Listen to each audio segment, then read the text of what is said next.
Disclaimer.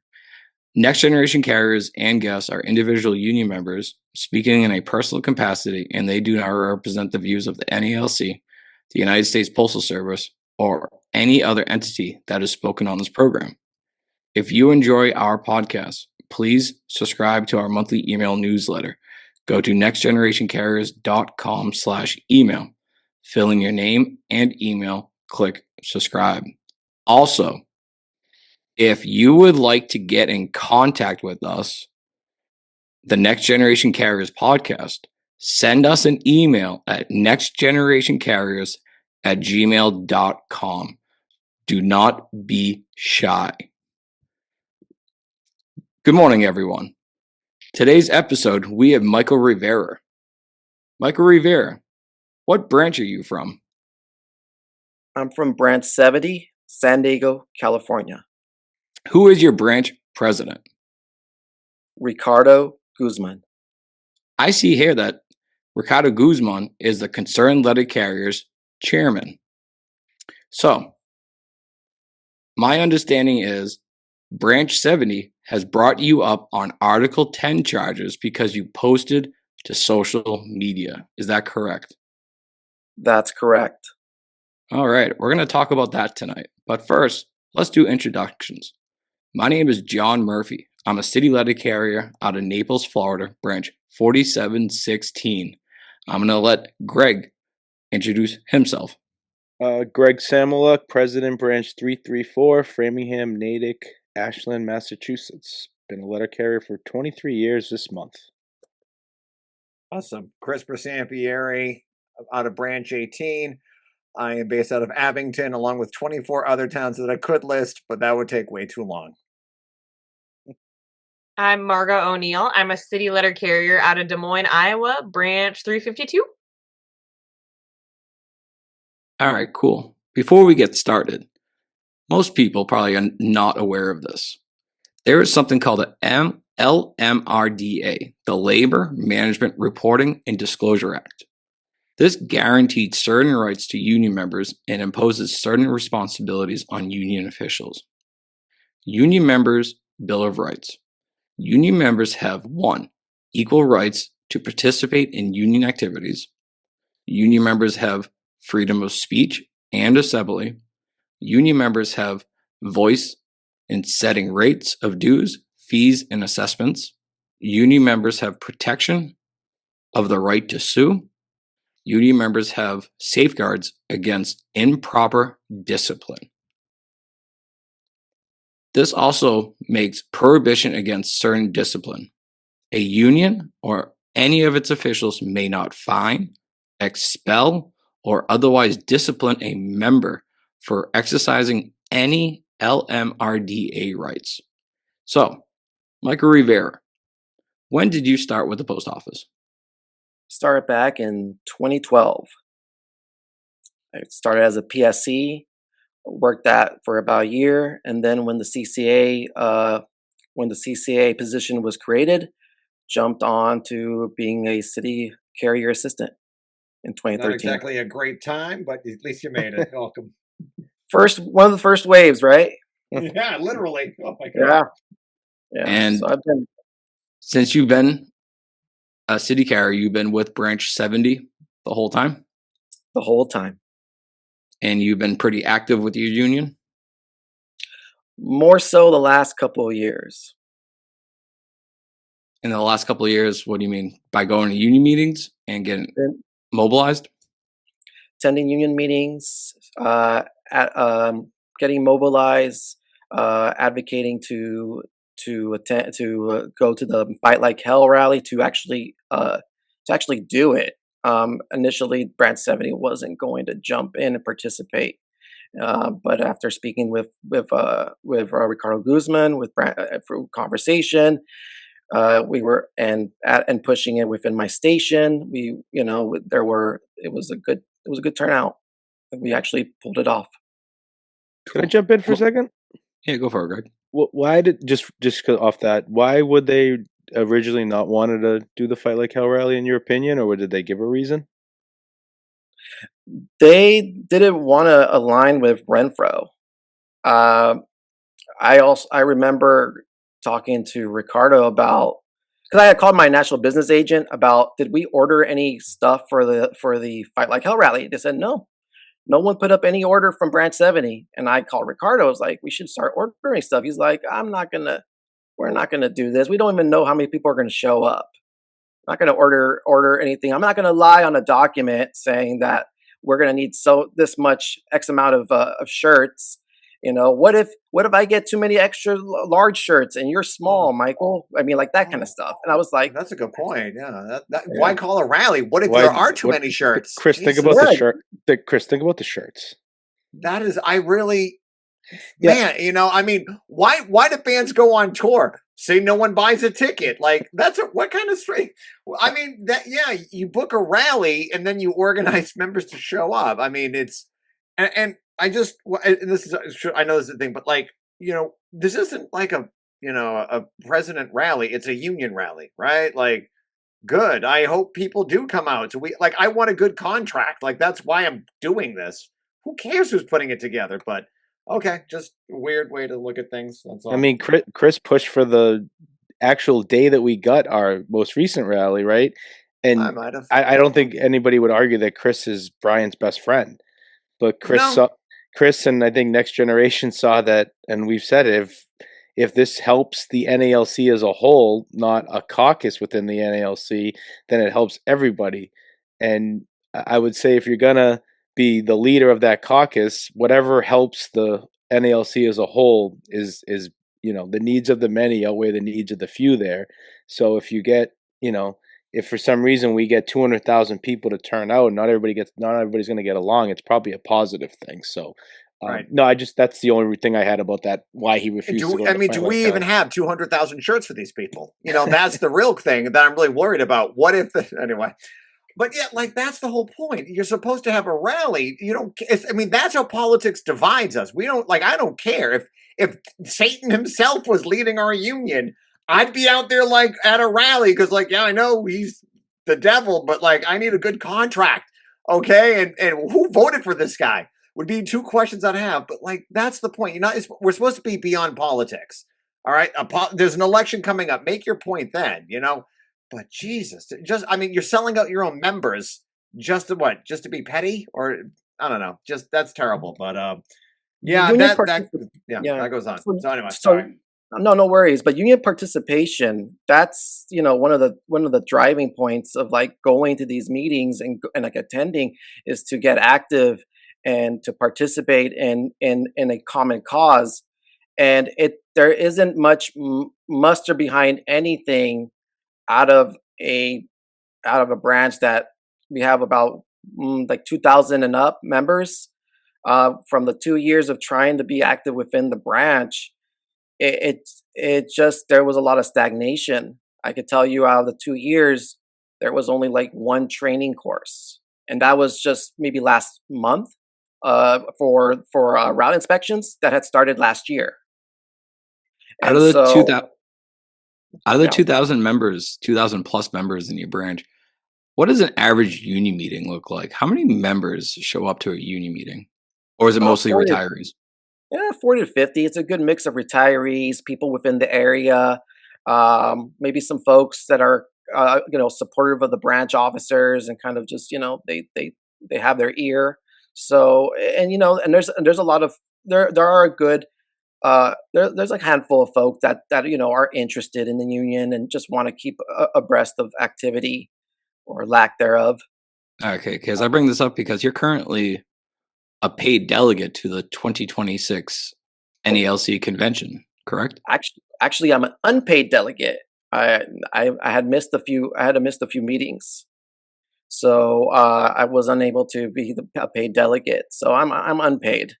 Which isn't too bad. I'm only 2 hours away from LA. Okay. So seems like you're pretty engaged, more engaged than a regular member.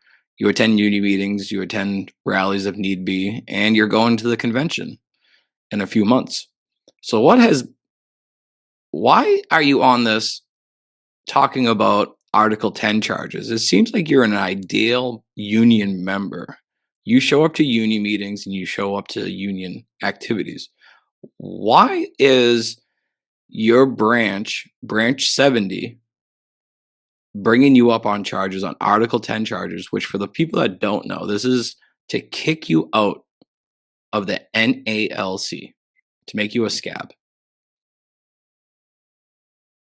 Okay.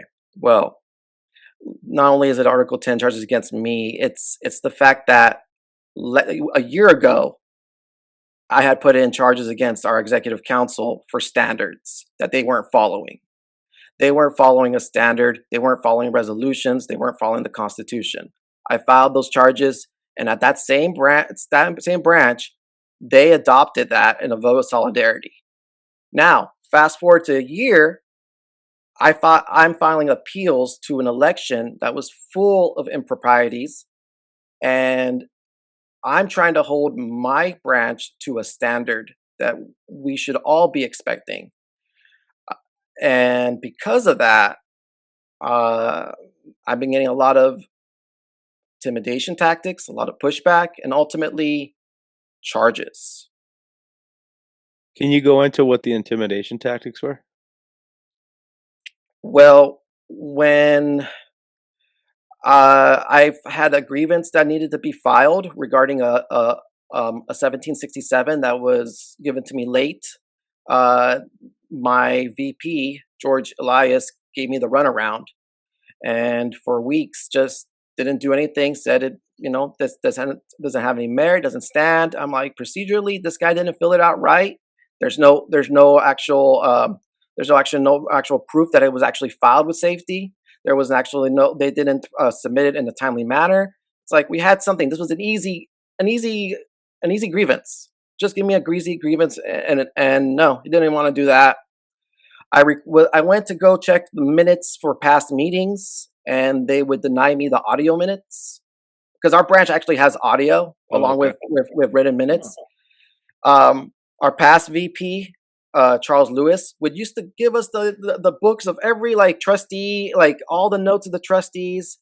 But then VP Elias comes in, and after this is during the time of the appeals, I go in there asking for minutes, and he scrubbed them. Gave me a 1-page summary. I asked him for the audio. He says, "This is all you're going to get. Just do what you came here to do. Get the hell out." And you're a dues paying member, right? I'm a dues paying member. Okay. Yeah, yeah. Hmm. I asked them a couple of times, where in the bylaws or constitution does it say that the audio and the written minutes are separate and that I need to make separate requests? I still don't get official answer on that. So I assume when you file, and I just not to go back, but you had filed charges against Brian and Paul a couple years ago. What about I actually don't remember about the what do you call it? Updates, open bargaining. Open bargaining. Yeah, yep. Right. I assume they were supportive in that. They were at the time, yeah. Well, at the meeting, they got wind of it through from retiree friends, and they realized they was getting traction, and Mhm. so they allowed a vote of solidarity, and the vote happened. Now, in the behind the scenes, when I was asking for further support to kind of push it to other branches, maybe having more of a coordinated effort from multiple branches of the union. And given that Ricardo Guzman was already the chair of the CLC, I asked him, could we push this? He said no. He refused to do it. His focus was all on 2026. Although we had a clear gripe, a clear issue with what the way things were conducted regarding our last contract, he didn't want to jump on that. He didn't want to jump on that opportunity. He simply wanted to just focus on 2026 and voting these guys out. So, yeah. So that's where it ended. Hold on, let me jump in real quick. I'm a little slow at this. Mhm. So you, Michael Rivera, a couple of years ago brought Article 10 charges against the NALC Executive Council, Brian Renfro, to release pretty much the contract updates or negotiations that Paul Bonner and Rolando did, correct? Correct. It was in 2024 when those charges were filed. Yeah. All right. And your branch 70, I see it on the concernedlettercarriers.com website. And I'm linking this to branch 70 with concerned letter carriers because the concerned letter carriers quote unquote team is CLC chairman is Ricardo Guzman, branch 70. The CLC secretary treasurer is Rocky Ocasio, branch 70. So 2 out of the 4 top people of the CLC were not endorsing your call to release what Paul Barner and Rolando were able to achieve. Wouldn't that be kind of what we want with a transparent democratic union? We should be able to see the Ware report in the full light, right? Isn't that what you were trying to move forward with? I was trying to move forward with a push among this group that is presenting itself as as a reform minded, as transparency minded, to get that. And they just nipped it in the bud right there in the office of the branch president. That was as far as it was going to go. Because I only bring this up because we're only a couple of months away from literally the 2026 NALC convention, and that is where you bring amendments to change the constitution of the NALC. And I have not seen one CLC candidate move forward with a constitutional amendment to change the way our union is operated during contract negotiations. They all talk about them being lions and vote them in. But as a member of one of the largest labor unions, we got to be mindful. Is the new boss going to be the same as the old boss? And if you're donating money to a political slate, you should be holding your candidates and your supporters accountable. And if we're going to go into 2026 convention and not change the constitutional amendments, the amendment of the Constitution, I think that is complete failure. So I just want to bring that up, that in my eyes, it seems like a lot of people in the NELC from coast to coast is telling people just to vote for me, trust me. At the same time, we're seeing people on that slate discipline rank and file members. So I find that very concerning. And this podcast is called The Next Generation. And I feel like it's our duty to look out and advance and protect the next generation of NELC members from the good old boys network, reactionary rhetoric, and attacks. So, yeah, I'll kick it back to Michael Rivera if he has anything else. Yeah. So I guess to push forward to what brought up me here today, I'm trying to stay active in my union. Once things went down with the national charges, I started to stay focused with local stuff, and I was an advocate for Zoom meetings. I was an advocate for training. All this stuff was pushed down, and the more I kept advocating for these, I would assume are reform minded ideas, progressive ideas. I got stonewalled. I get these guys coming down from the podium, from their e-board podium, to go take the mic and argue against it, argue against the Zoom for a branch of 2,000 members that a lot of them, table 2, are working overtime and they're getting out by 6:30, and they don't have the energy to go to a 7 o'clock meeting. They're heading home. They're taking care of families. And so I'm advocating for these guys, and all I'm getting from the e-board is, no, we're not going to do it this way. So that led me to run as a trustee, thinking that I could probably try to change it from within. So I run as a trustee, and it's like a month-long campaign. Then comes election day, which I also act as an observer. Was this in 2025? 2025. And just to correct myself, the charges were early 2025. I feel like we were saying a couple of years, but it was just a year ago. It's crazy. It almost felt like 2 years. Anywho, 2020, the election came in November. On election day, I act as an observer. Along with the election committee, we go to the post office to pick up the ballots, pick up all the ballots. And when we got there, when they open up the PO box, all we see is the return to senders, all the yellow tag return to senders. They're bundled up, rubber banded, and left in the PO box. A clerk comes out, leads us through the workroom floor. They're having a stand up during this whole time, and we're just walking through, and we're just standing around like wondering, okay, what's going on? The head of the election committee and the clerk like start telling us to go into the men's locker. And now there's some female committee members and there's a female observer, and they're just looking like shocked, like we're gonna go in there. We go. They tell us to go. They urge us to go. We go, and lo and behold, in a locker that's marked in Sharpie, union ballots are the ballots. They're still in the envelopes. They still have our names on them. That's not They're legal. all. That's yeah. Yeah. Let me tell you something. I got a real quick. I have Can't do that. 250 members in my branch. We do have 2 union lockers. They're filled with clothes from 1985. And then in the union, and then I have 2 lock boxes in the union office. And then when come election time, the head of the election committee takes those lock boxes, and I say, "Here's the key. We don't know each other for 3 weeks or for a month. We don't touch." My secretary doesn't go near the PO box because we did absentee ballots because someone ran against her. She won't even go near it. Someone else, the election committee has to empty my PO box every day because we look at it every day.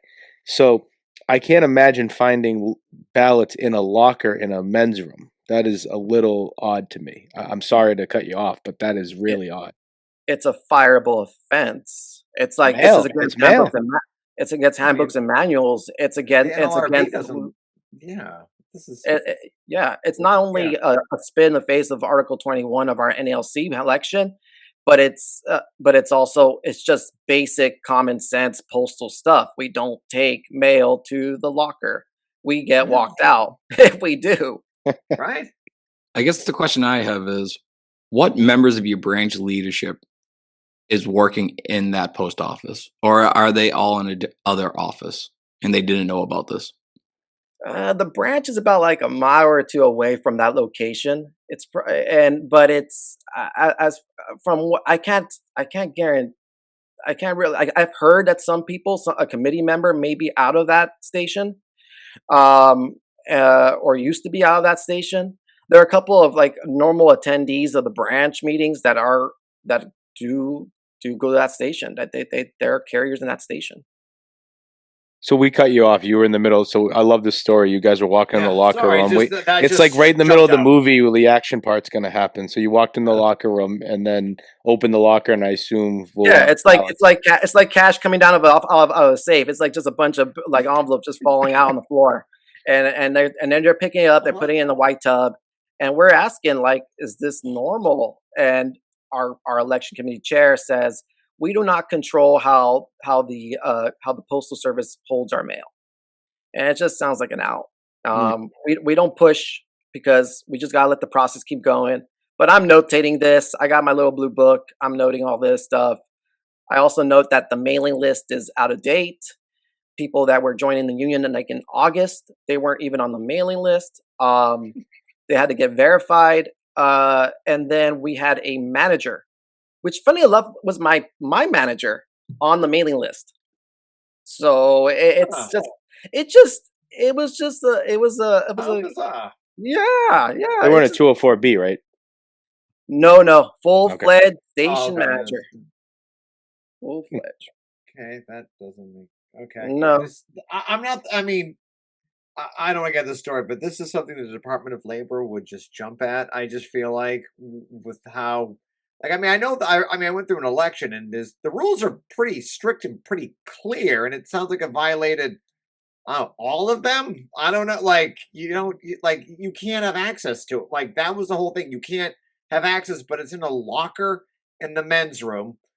Okay, I mean, is that how we run like a presidential election? Like, check the Well, bathroom, see we voted for. this one might maybe, but But imagine if something like this got to a more public forum oh, where Yeah, people be like, "Oh, look, the post office is mishandling right, handling ballots." Just yeah, looking at the generalities that's a of good it, point. it's just right. this Good point. this is a Yeah, black eye to people who believe in mail-in ballots. This is not the way to run things if you want no, to instill trust with the public, because we're still voting members, we're voters. If you're and my vote is being moved into a guy's locker, it's that's a no-go. And yeah. So so what they do with the ballot? Like they get them out of the locker, they put them in a tub. Then what do they do with them? we take them to the branch, and then they start the process of like counting them and verifying the addresses, and then opening it, and then making the counts. So it's we had about 2,000 people. We had maybe like 700 or so Mm, participate. But then again, I can't verify the count right. because you're moving it from A to Yeah. B. Obviously sorted it because the return to sender envelopes are sorted out in the PO box, and all the active ballots have been moved to the locker. So, and they have our names. So I mean, hypothetically, some guy could go in there, look at it, and say, okay, Johnny votes for this guy, so we're gonna keep it. But Yeah. Mikey won't, so we're gonna take this guy out. I mean, like, who's and usually there's not like an observer, and so Did the manager vote in this? I'm just no. Did you ask him like, who should you vote did for it. me? He Because he was on the list, but he did not vote. Thankfully, did he get a ballot? yeah, he told me he did. Ah, He told me he did. oh, That's what he okay, told. Yeah. So okay. That yeah, wow. Good. yeah. I mean, us on the show, especially me, and I know everyone else, but like union democracy is huge to me. Like one member, one vote. Emphasis on like member, not manager. But like this. Okay, I'm sorry. I knew it was bad. I didn't know it was this bad. But okay, sorry. I'll shut up. I'm just in shock No, of how no. bad this is run. Wow. I mean, there were a couple of other things, like the usual stuff. I think you probably see in like elections, like people using like the insignia wrong, like somebody was using the NLC logo as a watermark, Mm, and that it was. And here's the thing, like the branch president Ricardo Guzman was running along with a slate, like all his normal guys were running for positions again, and they had a couple of new guys running for trustee, and one of the guys for trustee had used a NALC watermark in one of his posters that he posted online, and and we did call him out during the election. We before election day, to have him take it down. I don't know if he actually did. He may have just went private, but it's also listed here as an appeal. That and plus deceptive advertising. They sent out a big campaign pamphlet that looks exactly like our branch reporter. So it gives off the air that it's been officially endorsed by the branch. And it's like the same format, same color, everything. It's just an exact replica. And so, but the big one is the ballots and the mm. handling of the ballots. That's the kicker. Did Ricardo Guzman have a reaction to the ballots being found in the locker, or the vice president George? I think you said his name was. Did they have reactions to the like? Were they horrified? I would hope. Were they like perplexed? Did they question anybody? Like, how does this happen? No, no. I have the official statement because Sure. we went through the appeals process. I can tell you exactly what the election committee said. The election committee says, in quote, in response to your appeal dated November 15th, 2025, regarding the recent NALC Branch 70 election, we find no violations took place. End quote. That's it. None, huh? None. But None. Zero. they knew about it being in a locker. They knew that they never admit to it. They never say anything. They just simply said no violations took place. Did They every see it. did every position was every position contested? Like, did someone run against Ricardo? Did someone run against the VP? Did someone run against? Yeah, we had someone run for against Ricardo. Uh, w- um, and trustees. It was for Ricardo. It's the president and the trustees. Oh, and sergeant at arms. Okay. How many Yeah. people ran for trustee? Good question. There were one, two. I'm like. Let's see. I can probably name names about a lot easier. Mike Nollis, Nofri Alvarado, Frank Barrios, Daniel Gavon, which is the guy who had the watermark, myself, Saeed Akbar, Robert Arevalo. So about 7. 7. How close was the trustee election? Not too close. Not too close. It got to about maybe like. Actually, let me look at the numbers. Hold on. I actually wrote this stuff down too. From myself, I probably got about 212 votes. The lowest vote was it's probably around 400, but everybody on the slate got 400. Right. They all kind of, because they were all ran as a slate, so they all kind of they went down the list. Yep. Yeah, they went down the list. They saw it's very much all within the same 400 range for them, and with everything going, with everything that happened, I wouldn't even take that number as the legit number at this point. There's just way too many variables. Well, how many ballots were you can't found? verify the integrity of the election. Right, That's the problem, right? I mean, yeah. Jesus God. Well, Also, how many ballots? Oh, go ahead. No, go, Chris. Go ahead. It was no. There was something. So I'm sure you probably looked at the with the NALC guide to elections, which is something that's the standard.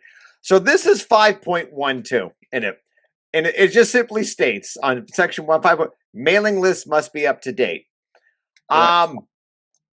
I don't know. Seems like when your manager claims to have a ballot, all of those are returned with, like, it just seems like that aspect alone is big, because to have the integrity of an election, mailing lists have to be updated. When I was trying to organize a union at FedEx Ground a long time ago, management would frequently give us old addresses, office workers who were not eligible to be in they would purposely put in 25% was just crap just to waste our time. But this is something like a management, it's called the Excelsior sheet. That's the thing. It's just intentionally there just to mess with the integrity of an election. But I mean, I don't know. I mean, maybe what do they say about the mailing list? Do they make any claim oh no, that's normal? We always give managers ballots. Do they respond in any way to how bad they got this list?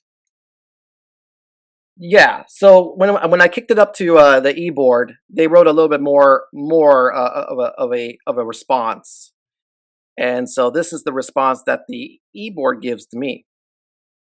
Dear Michael, this letter is in response to your appeal. Your complaints regarding how the USPS employees handled the ballots have no merit. Branch 70 has conducted Branch 70 elections in the same manner since before President Ricardo Guzman was hired in 1983. There has never been any accusations, evidence, or incidents of wrongdoing by any USPS employees. Your concerns regarding the mailing list have no merit. Members are constantly moving. Every month, there are addresses that need to be updated. Former Secretary Treasurer Raquel Rocky Ocasio did an outstanding job of keeping the mailing list updated. Your complaint regarding OLMS guidelines has no merit because Branch 70 adhered to OLMS guidelines. Your complaint regarding the slate-produced campaign material mimicking the Branch 70 newsletter has no merit because any individual or slate can do this. In addition, the Guzman team has been doing this in every election in the past 20 years. One more. Your complaint regarding Daniel Gavon distributing campaign material with the official NALC logo has no merit and is hypocritical because it did not affect the outcome of the elections. And you did the same thing in your campaign material. So what he's referring to is that I used a picture of me with my son at the Hell No rally, So he was dressed up as a mail carrier. I was holding him up. So this, he's got CP. So I'm holding him up I'm holding him up, and he's holding the sign, and he's holding that sign. So within the sign, there's like a little logo there, and so the I made a point that there's something that's incidental and there's one that's deliberate. Now, if my son, my little 8-year-old son, is holding a sign that says "Hell No" on there because he's dressed up as a male, part of a rally, that just shows up there, but it's not supposed to be. There's no endorsement there. Now, if you're using an NALC logo as a watermark, that is deliberate. You're putting that on there. I mean, it sounds like they might have mailed your son a ballot at this point. He was in uniform. What did you expect him to do? They hit you, Michael. They hit you with the one. I've noticed two things. I'm gonna call it a little hypocritical when we go after national. We all have our problems with national, especially with Brian. And they hit you with the. It's always been this way, because I heard that when the contract took 700 days, and they hit you with, well, we might not like it, but we can do it, right? What was the reaction among people when Brian fired 2 of the RAAs? Well, he can do it, but they didn't like that the CLC didn't like. So it just comes off a little hypocritical, and this is the problem I would have with the. And people are free to do whatever they want, but if you're going to be a part of a slate, you're going to be part of a caucus, you can't come off sounding like the person that you're trying to replace at a national level. It just comes off a little weird to me. And that's not a shot. That is just, we're all on the same team here, but when we decide to split up and we take, they take these stances where they sound like the person, like I just said, like they sound like Brian a couple times there. That's a fair observation. I think we all have the right to observe and to just report our opinions regarding the conduct of our officers, of our members, and hold them up to a standard that they are professing that they are following. And so, go ahead. Talking about emblems, with two out of the 5 CLC board people being part of your branch 70, with Ricardo Guzman and the other dude, Ocasio. Does anyone in your branch during uni meetings wear CLC emblems, or do they all wear NALC because they're proud to be NALC officers during uni meetings? As in, like, when I was a CCA and I came for my first couple of uni meetings, it was always nice to see my branch president. I might not agree with my branch president because me and him have 2 different visions of what a labor union is, but he would be wearing NALC gear. Is that how your branch operates? They all wear the black and gold. All of them. For the listeners that don't understand, what does the black and gold mean? The CLC logo, apparel. There was once where they had it outside the branch, the meeting room, and I think a member pointed that out. They stopped putting that out there, but they themselves still wear that CLC gear at the NALC branch meetings.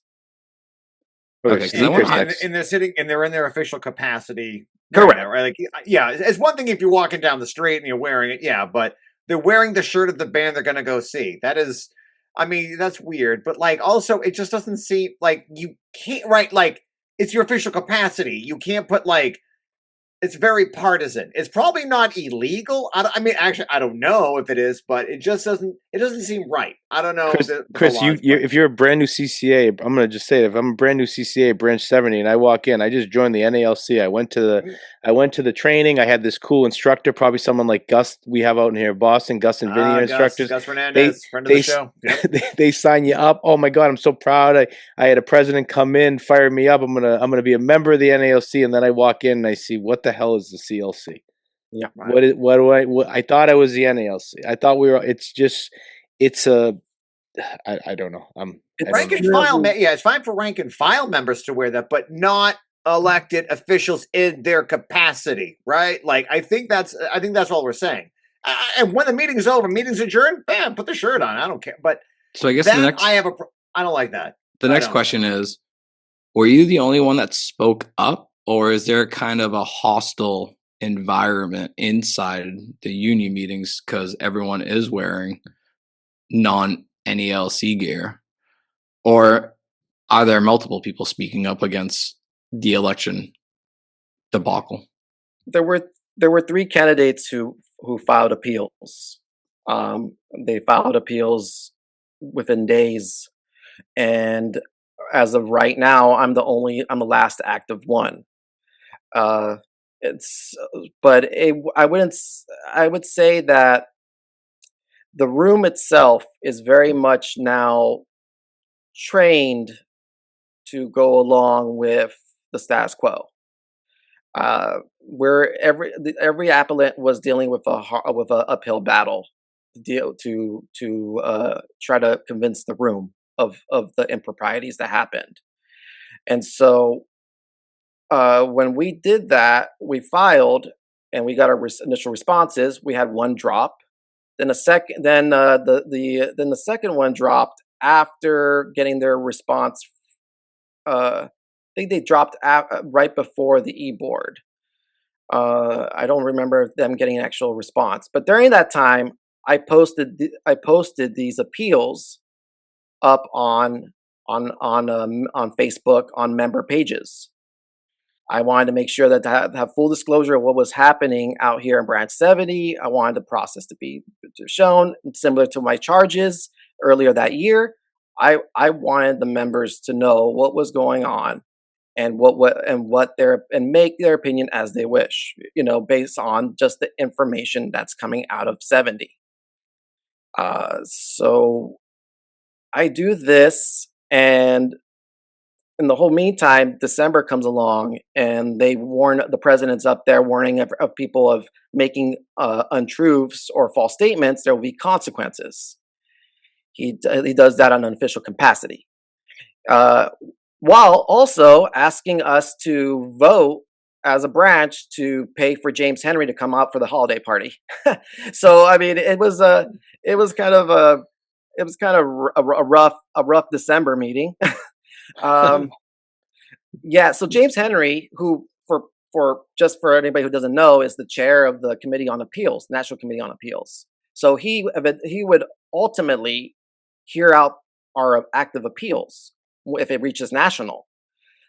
Him being invited by my president, but officially on the minutes it says the e-board, then being compensated for that to come out here as a guest, then acting. And I think you guys had him a couple of months ago, and we had a little talk.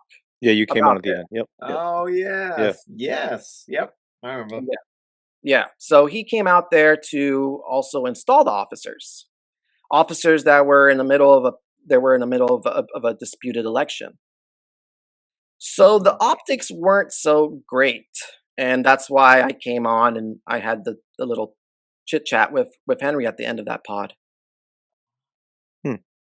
Yeah. So I don't believe it's illegal to post these on Facebook, right? It's not.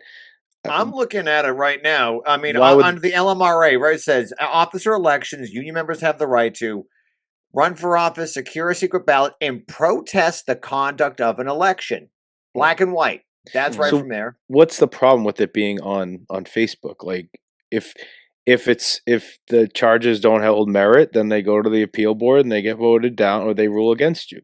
So what was there? Because I think I read the charges and it said, I saw the word. I never thought I'd see the term Facebook in a charge that went to but they were upset that you posted something that they thought was false to Facebook, or that you just posted to Facebook in general.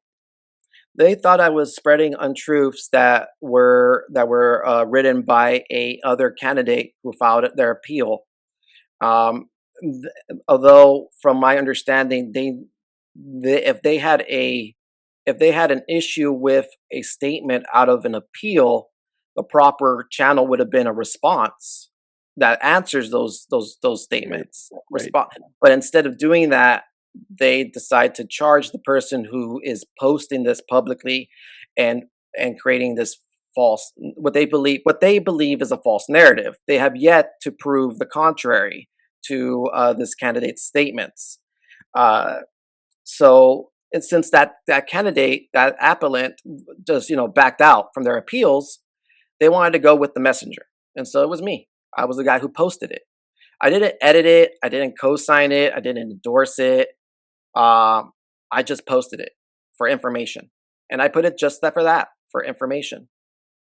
Did they? I mean, I'm sure your friends would. Did anybody write under it? Hey, this is false. Why are you putting this? I'm sure a lot of people among your branch or friends. Did they have? Was there any immediate reaction to it when it was posted? The only person from the branch that was even commenting about it was George Elias, VP, currently VP of Branch 70. He seems to be chronically on Facebook, so he's out there, and he's just making his replies, and people question him. It's the usual back and forth Facebook commentary. Yeah. There's no real Usually pretty real civil. defense. Yeah. Yeah. But yeah, so that's what they're saying. I'm causing division by harming a member, and the member being harmed is Ricardo Guzman. Ricardo Guzman is mentioned a lot in the statement of the candidate that made that appeal, and that's where they have the gripe. So the election committee is the party. They're the parties that are filing the charges, but they're citing that I hurt the good name of Ricardo Guzman. So they're defending their buddy, I guess, their president. It's interesting to me because I would think that the aggrieved party would have wrote those charges, but Cool. To speed forward a little bit, right? It's Monday, March 9th. It's 10:33 p.m. Eastern time. Have you heard anything from National regarding the appeal process or anything, any communications with anyone up in National? Just to speed run through it, I've been in contact with President Renfro regarding a couple of matters of the appeal. One of them was James Henry assigned to be the installing officers on our holiday party, with all the appeals pending? No, President Renfro did not give him that assignment, and Branch 70 did not make that invite. So he did it on his. It was a choice, a judgment that he made, and that's he alone. So with that, I also asked him. I also wrote my intent to appeal nationally and asked James Henry, who's also the CLC candidate for national president, to recuse himself. I haven't heard from James Henry, but I did hear from Brian Renfro. And Brian Renfro said, from his understanding, Vice President James Henry is recusing himself from this matter. And furthermore, I asked for a presidential ruling regarding the appeals and whether they were protected documents that I shouldn't have posted. And if so, isn't that a conflict with LMRDA? Because members' rights to be able to post this information in free speech. Freedom of speech. Yeah. So he does say, and I'll just read this part. However, as a general matter, election appeals under Section 21 of the NALC regulations governing branch election procedures are not confidential documents. Please note that I'm providing a copy of this letter to the Branch 70 Election Committee. Good. I have that, and I'm going to present it when Thursday comes along. And Thursday is when they're going to vote on the substantial nature of my charges. This Thursday coming up, like this Thursday this week? Yep. Oh, okay. Wow. And they're just voting. Say that again. They're voting on. They can't kick you out. They can. There's a possibility that this Thursday you're kicked out of the NALC. Yeah, there is a possibility that I can be kicked out. You being this dedicated too, and you posted something.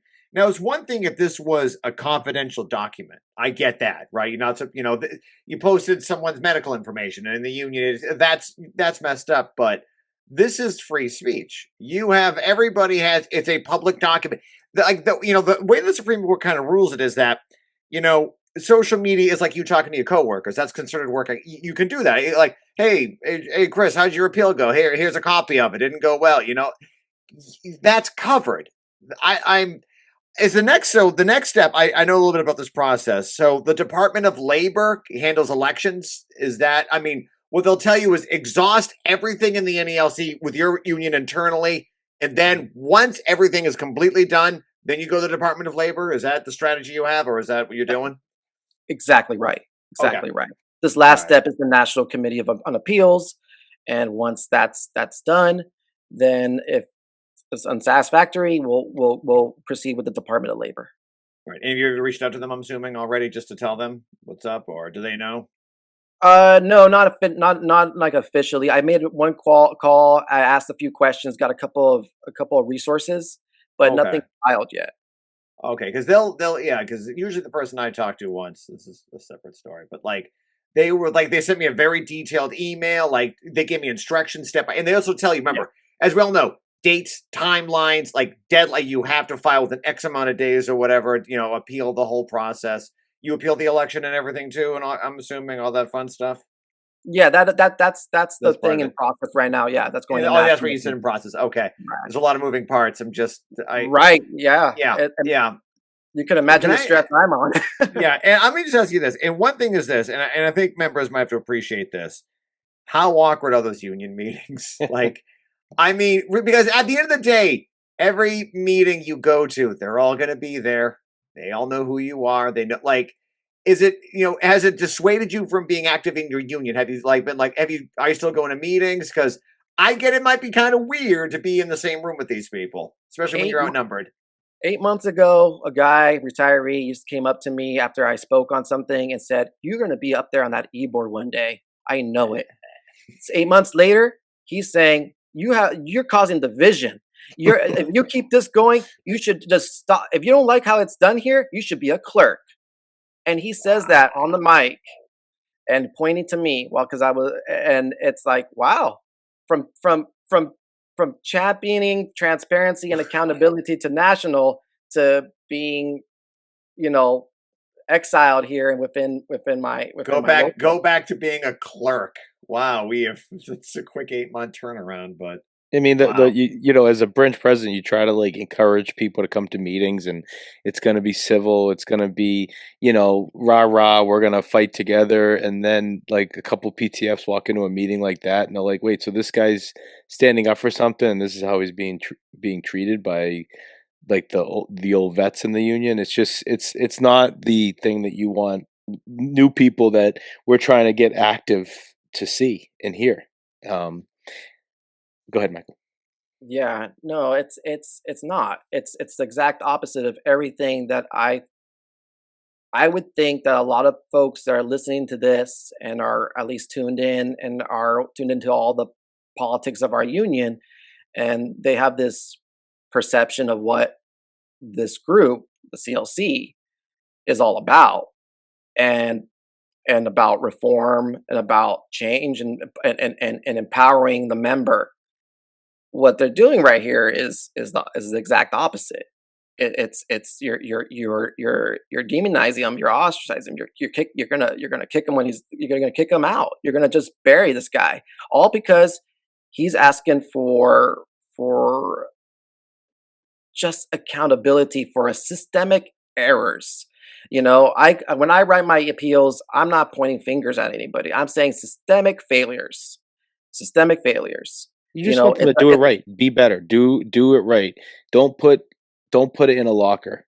Don't blame the post office for it. Own up to it. Don't. You're not saying I won, I won, I won. You're not 10 years old stomping your feet. You're saying we're adults here. You have a branch of a couple thousand people. I ran for a position. I decided to get involved. I get involved, and then this happens, so I could see why it is frustrating. I don't think you're stomping your feet saying, "No, no, I really won." It's like me that when I never struck out in Little League, it was always the ump's fault. Well, when you're an adult, you have to, you have to. If you're in charge, you have to act the part. And when someone questions you, maybe you have to look in the mirror sometimes and say, "Oh, did I get complacent?" Or maybe we did drop the ball in this election. We've done it for so long. We kind of just sat back and said, nobody ever comes close to beating us. We're the slate that always wins. But the first time somebody questions you, this is the reaction you get. So. It's, ever since I've been a mail carrier, and even a clerk, the number one rule, the golden rule of the Postal Service is CYA, cover your ass. And that's all I ask of these guys to do, cover your ass. And that's not happening. And in fact, they just their modus operandi is retaliation, intimidation, suppression. That's it. Yeah. That's what they run. And this is the chair of the biggest, I would say, the biggest group that's spreading like wildfire, and everyone's trying to, represent those colors. But what's behind all that? If your chair and the treasurer, the one running the money, is allowing this on their watch. So at this point, we're like 1 hour into it, and anyone that's still listening is probably texting other people like, yo, listen to this episode. The next gen is going after the CLC. No. I just want that CLC to be held accountable. And for anyone that is donating or supporting the CLC, and you're willingly allowing someone like Michael Rivera, who in a few days will most likely get kicked out of the union for going against the grain. If you support that, are you actually any better than what we have now as the executive council of the NELC? We all want change, but we want the change from the bottom up, not from the top down. So if there's anyone still listening to this episode, Michael Rivera, and they do support the CLC, or anyone that's actually just listening that wants to help, what words or what are you looking for in terms of support? What can someone do for you right now? This is going to get released Wednesday, the day before your union meeting. What can someone do for you? Because a lot of people, I heard there's a chat with a bunch of branch presidents and stewards, and there was a bunch of CLC supporters saying this is a branch issue. This is a branch issue. And I think that's one of the laziest cop-outs I've ever heard of when it comes to union democracy. So here's your time in the next few minutes to address the audience that are listening, not to us, but to the audience, that in a few months will be casting their votes for or against Renfro, or for and against James Henry. So what do you have to say to these people? I'm a member of the NALC. The NALC, the union, is more than a branch. The NALC is all of us here that are striving for a better living wage, better working conditions, our fair share. It doesn't, but while we do that, we want to make sure the machinations that help the structure works towards our favor. Along the way, we've lost track. We fell asleep. We've allowed this to kind of get out of hand. We're overworked, underpaid, and we're made totally disinterested by our local stuff. But we're bigger than the local. I approved it last year when I reached out and I tried to hold national accountable. That standard applies to everyone. And we need to hold our locals accountable. We need to hold those who are trying to lead us accountable, whether they're in positions of power or not. Those who are seeking power right now and seeking influence need to be tested, need to be challenged. And perhaps maybe what I was doing is challenging them. You've heard this. You've heard my side. Ask for theirs. Reach out to them. Talk to these leaders. And I'm not just talking one candidate. Talk to the founders, the ones who created this, the ones who have the agenda and they're pushing it through their candidacy, through their slate, and ask them, is this the change you're asking for?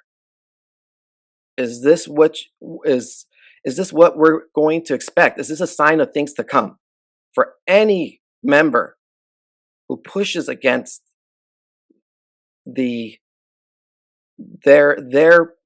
perception of what the union is supposed to run? Do your due diligence. Speak up. Speak out. And I'm not asking for the folks just within my branch, because a lot of those folks, they've been beaten down to apathy and intimidation. I know out there are others who aren't there yet. Speak up. Speak out. Hold these guys accountable. Ask them the tough questions. Challenge them. And don't let something like being removed from the union scare you. It's hard. It's a gut punch. They asked me how I'm going to feel in this meeting. Last meeting, I felt terrible. It's awful being pushed away from people that are supposed to be your family in a way, your work family. Don't let that discourage you. Keep fighting the good fight. Don't get burned out. Don't fall into apathy. Speak up. Challenge them. That's all I got.